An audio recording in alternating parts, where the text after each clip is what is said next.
Hey guys, how's it going? Welcome back to another Q&A Sunday video. So nice to see you on this channel once again. Thank you so much for joining and for watching and for all of the support recently. It's been absolutely incredible, particularly on my last New York cinematic video. You guys were just so supportive and I appreciate all of the comments that came with that video as well. If you haven't seen it yet, I'll put a link in the description. Please go check it out. It is something I'm very proud of and I would like you guys to see it. Also, just some bonus info on that video. I recently launched a Patreon page, if you didn't know that already, and on that page I've posted a video where I share the planning behind that video. Food's ready. Where I share the planning behind that video and everything that went into it, the structure, the story structure, the narrative, all that kind of stuff. I break it down and get really personal and detailed with how I made that video before I started editing. So if you'd like to go see that, definitely go check out my Patreon. I'd love to have you along for all of the other content that is there as well. There's also going to be some more editing tutorials and just all of the fun behind the scenes things. So I would love to see you there. I'll leave a link to that in the description down below as well. In saying that, let's get into today's Q&A. Alright, so our first question of the day is from James, and he asks, what defines the line between amateurs and pros? I really like this question because as soon as I saw it, it really made me think about this because it's such a fine line and so many people can call themselves professionals and some amateurs are as good as professionals, but what is the difference really? And I thought about it for quite a while. It took a lot of thinking, but ultimately, I feel like I came to the decision that a professional is really somebody that is able to make a living off their work. So if you're a photographer and you're doing it kind of as a side hustle, you kind of aren't a professional just yet. But if you're able to support yourself and sustain it for a longer period of time, making money every single month to live just from doing photography, then I guess you are a professional photographer. But in saying that, your work can still be professional quality even if you aren't a professional photographer. So it's very difficult to determine where that line is, but I do think it is if you're making a decent amount of money off of the job. Up next, we have, what is your favorite way to compose a shot for any subject and location?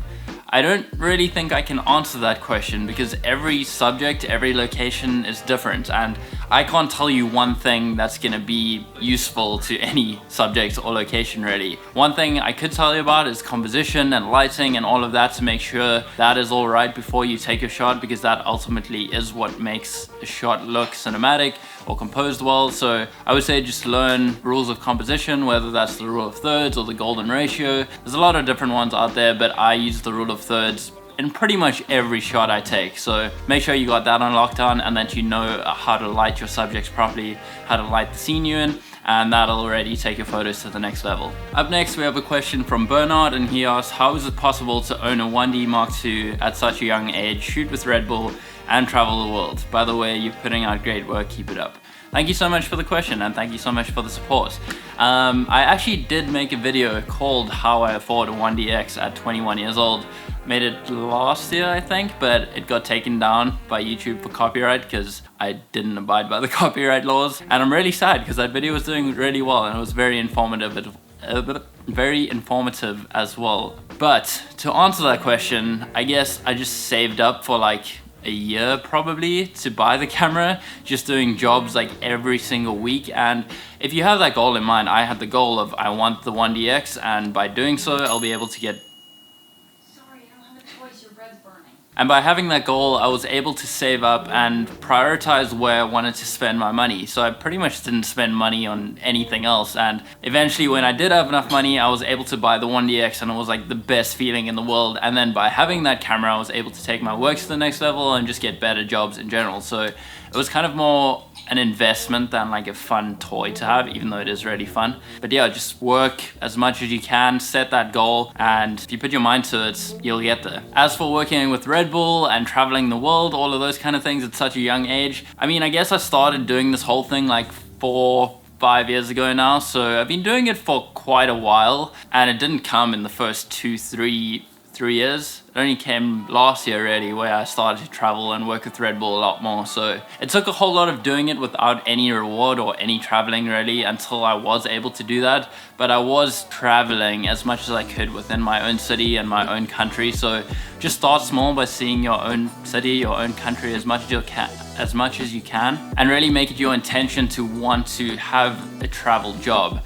And that was my intention from the start. I wanted to create work that was travel related so that I eventually could grow that and build that into a job that allowed me to travel, and it has allowed me to do that. So just putting in the work, putting in the time, being specific about what you want to do. You might not know from the beginning, but if you have a rough idea, just work towards that, and with time, hard work, and putting out quality work consistently, it'll come. Up next, we have what advice would you give a self-taught aspiring photographer? I don't have a camera, or at least a Canon or Nikon.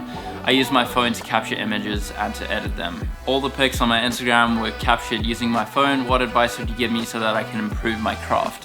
I think phone cameras nowadays are almost as good as DSLR cameras. There's so many Instagrammers and photographers out there, not really photographers, Instagrammers out there that just use their phones because the quality is so good.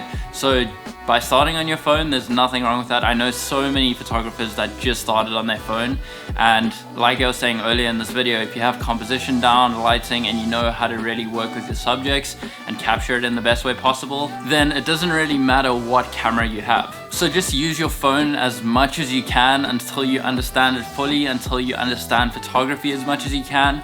And then I'd say just work whatever job you do have or whatever skills you do have. Just try whatever way you can to make money, and then eventually, as I was saying about the 1DX as well, set that goal to get your first camera. And it doesn't have to be something expensive. It can be a camera that's $100, $200. It really doesn't take that much to get a good DSLR camera. Right now I'm actually shooting on the Canon Rebel T5i because my 1D isn't for repairs because I shot in the rain, and I probably shouldn't have done that. But point is that I'm using a Canon Rebel T5i, which is not an expensive camera, but it can still do a great job. So set your goal, work towards it. I'm just repeating the same thing I said earlier, but I really mean it. I guess that's kind of the message of this whole video. It might even be the titles. Yeah, but those are all the questions we have time for today. I'm sorry if I didn't get to your questions. I got quite a few, so again, I really apologize, but I will get back to you as soon as I can.